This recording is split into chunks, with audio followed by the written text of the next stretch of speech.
देखिए आज का जो हमारा टॉपिक है वो इंट्रोडक्शन ऑफ ऑटोकैड है, कॉन्सेप्ट ऑफ ऑटोकैड है।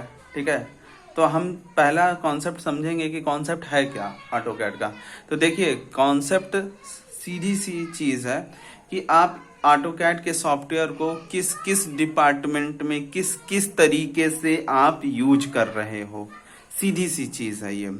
ठीक है, आपका मोटिव क्या है, ठीक है, आप उसमें क्या शो करना चाहते हो। तो देखिए कॉन्सेप्ट ऑफ ऑटोकैड ये कहता है कि आप जिस नियम से या जिस यूनिट से आप इसको बना रहे हो, आपका वो यूनिट है क्या, आप दिखाना क्या चाहते हो, आपके दिखाने का पर्पस क्या है। ठीक, तो ये सारी चीज़ें कॉन्सेप्ट ऑफ ऑटोकैड के अंदर आते हैं।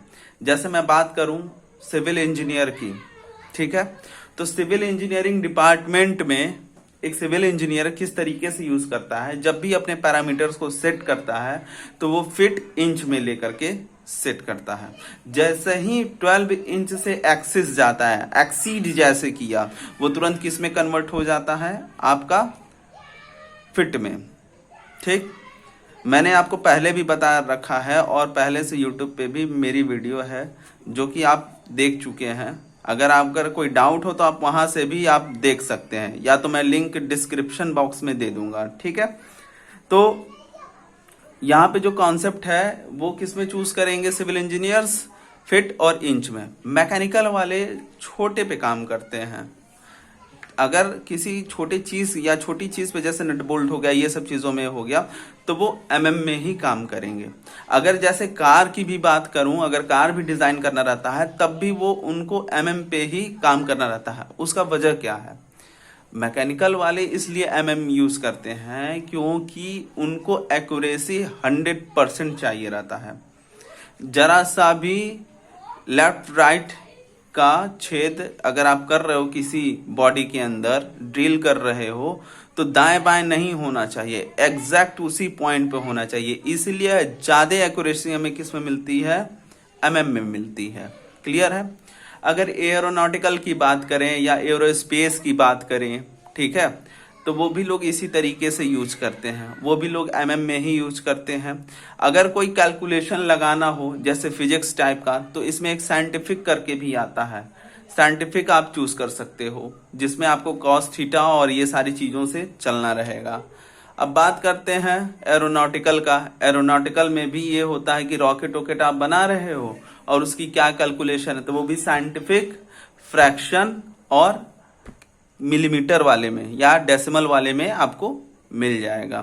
तो बेसिकली हम यूज क्या करते हैं कि इसका यही है कि हम ऐसा कौन सा कॉन्सेप्ट ले रहे हैं, किस डिपार्टमेंट के लिए ले रहे हैं कि ऑटोकैड हमारा बने ड्राइंग उसके थ्रू। ठीक है, अब बात करते हैं कि टूल्स बार है क्या ऑटोकैड के अंदर। तो देखिए टूल्स बार मैंने पहले भी बता रखा है कि जहां से हम किसी भी कमांड को पिक करते हैं वो आपका क्या होता है, टूल बार्स होता है। ठीक, तो टूल्स बार्स के अंदर आपको ड्रॉ के पैनल भी मिलेंगे, मॉडिफाई के पैनल मिलेंगे, एनोटेशन के पैनल मिलेंगे, लेयर्स के पैनल मिलेंगे, ब्लॉक के पैनल मिलेंगे, प्रॉपर्टीज के पैनल मिलेंगे, ग्रुप्स के, इसी प्रकार से यूटिलिटी, क्लिपबोर्ड, व्यूज।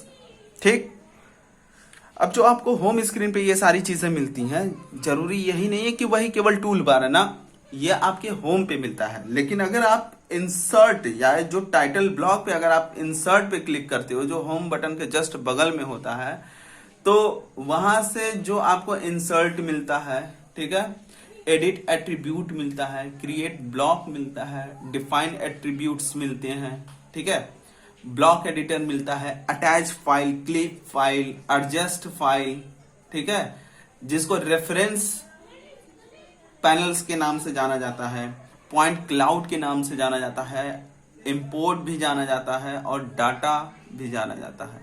तो ऐसे ऐसे जैसे आप बढ़ते जाओगे, जितने भी आपको उस रो में मिलेंगे और कॉलम में मिलेंगे, उसको हम क्या कहते हैं, tools bar in AutoCAD software का पैटर्न। वो एक तरीके का पैटर्न है, according to use, according to need आप उस पैटर्न को चेंज कर सकते हो।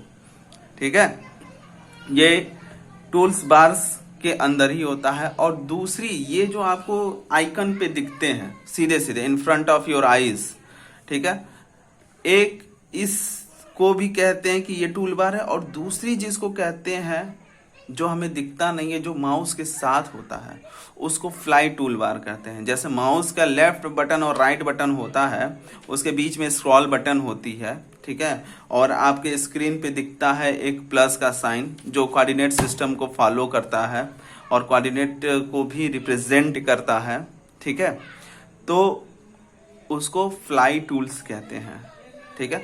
जो डायरेक्ट आपको दिखता है उसको डायरेक्ट टूल्स कहते हैं। जो इनडायरेक्ट होता है, जो नहीं दिखे या किसी बटन को एक्टिव करने से बनाया जाता है, वो इनडायरेक्ट टूल्स होते हैं, ठीक है। तो इनडायरेक्ट टूल्स में आपको माउस का भी नीड पड़ता है।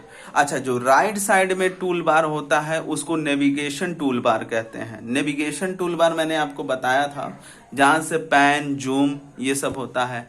और हाँ, जैसे आपको जूमिंग की प्रॉब्लम थी इन आउट करने में, तो जो स्क्रीन पे मैंने बताया था कि हाँ, कि स्क्रीन को छोटा करेंगे, बड़ा करेंगे, या माउस के राइट बटन को क्लिक करेंगे, गो टू स्टीयरिंग व्हील, ठीक है, स्टीयरिंग व्हील पे जाएंगे, जूम को सेलेक्ट करेंगे, फिर उसके बाद से स्क्रॉल बटन को डाउन करेंगे या अप करेंगे, तो उस हिसाब से जो हमारा पेज है वो क्या होता है, वो सेट होता है, ठीक है।